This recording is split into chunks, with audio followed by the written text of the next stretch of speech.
Welcome to our online mathematics lesson, Teacher Marita. Today we are looking at the differentiation and the first Kcse question. We look at question Kcse 2018, paper 1. Most of these questions are normally set in paper 2. The distance covered by moving particle through O is given by an equation S is equals to 3 raised to power 3 minus 15t squared plus 63t minus 10. This one here is displacement. In this differentiation, we talk of three things. We talk of the displacement of the particle, the velocity of the particle, and then we have the acceleration of the particle. So we are supposed to find the distance covered when time is equals to 2 seconds. So since we have been given our displacement here, displacement is the same as the distance.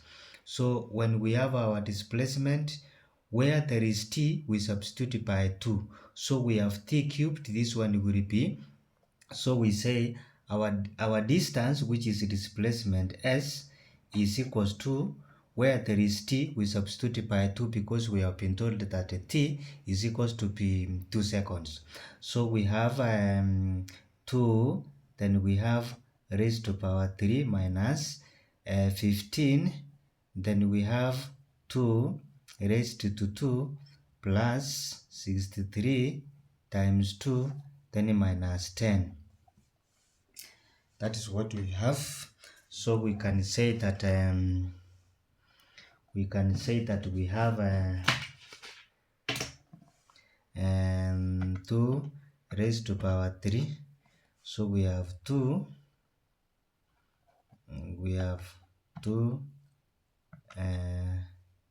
raised to power 3, 2 raised to power 3 minus 15 times 2, but in this case here, this one here is squared, so we square that, then plus 63 times 2, then minus 10. This one is giving us 64 meters. So the distance when it is equals to 2 seconds is equivalent to be 64 meters. The distance covered during the third second. The distance covered during the third second. The distance covered during the third second. So we have the first second, second, then we have the third second. So we have the first second, the second second, then we have the third second. Already the distance covered, this is the distance covered when time is equals to 2. So here we say that t is equals to 2, then we have t is equals to 3. At t is equals to 2, already we have this distance as 64 meters. So when t is equals to 3, we substitute here that the distance is equals to be 3, where now our time changes from 2 to 3 seconds. So we have 3 raised to power 3 minus 15 times 3 squared plus 63 times 3, then minus 10. So when we substitute here in the calculator, is giving us 71 meters. So this one is giving us 71 meters. So we need the distance at the distance covered during the third second. So the distance covered during the third second is equivalent to be the distance between the third second minus the distance when time is equals to 3 seconds minus the distance when it is equals to 2 seconds. So we have 71 minus 64, and the distance covered during the third second is equivalent to be 7 meters. We can proceed. We are supposed to find the time when the particle is momentarily at rest. So what you need to understand here, that at rest, at rest our v is equals to 0. That is, the velocity is equivalent to 0. Therefore, if we have our displacement s, which is equals to p, t raised to power 3 minus 15 t squared plus 63 t minus 10. Then our velocity, we differentiate this displacement. So this one here is 1. 1 times 3, we have 3 t. We reduce this one by 1, so we have a 2. So minus 2 times 15 is giving us 30 t. 2 minus 1 is 1.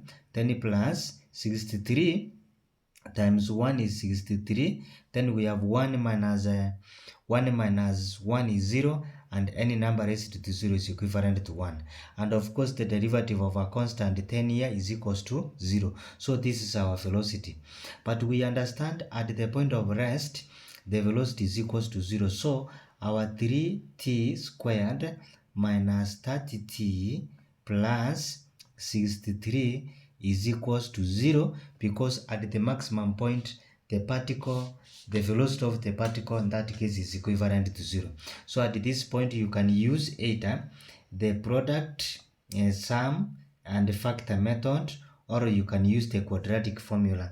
So if we use our quadratic formula, we can just say that our t is equals to p minus p plus or minus, then we have a square root p squared minus 4ac, then we divide by 2 times a. So in this case here, our a is equals to 3, p is equals to negative 30, and c is equals to p 63.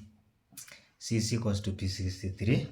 So if we can substitute that one in that quadratic formula, so if we can substitute this on our quadratic formula, so we get that t is equals to p, t is equals to p. So in this case, if we can divide this one by 3, and then we divide by 3, you can also get that the value of a now, a will change, is equals to p1, p is equals to p negative 10, and then c is equivalent to p 21 if we divide by 3.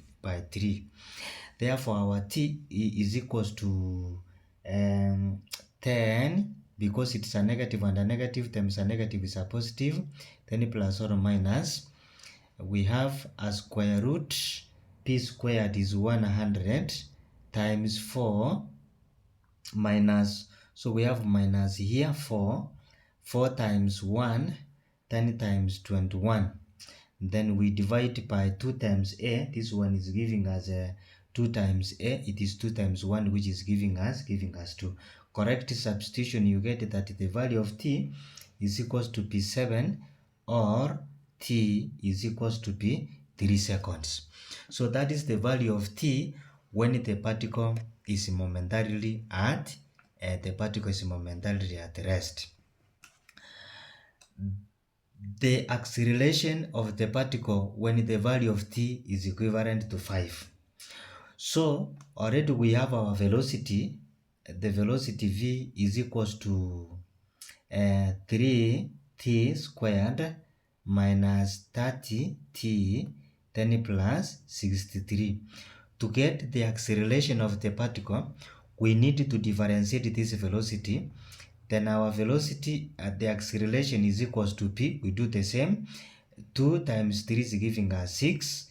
Then t minus 2 minus 1 is 1.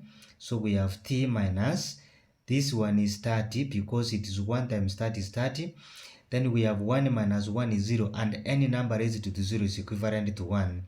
And of course, the derivative of a constant is equivalent to 0. So this is our acceleration. But we have been told that t is equals to p5 seconds. Therefore, our a is equals to 6, where there is t, we substitute by 5, then minus 30.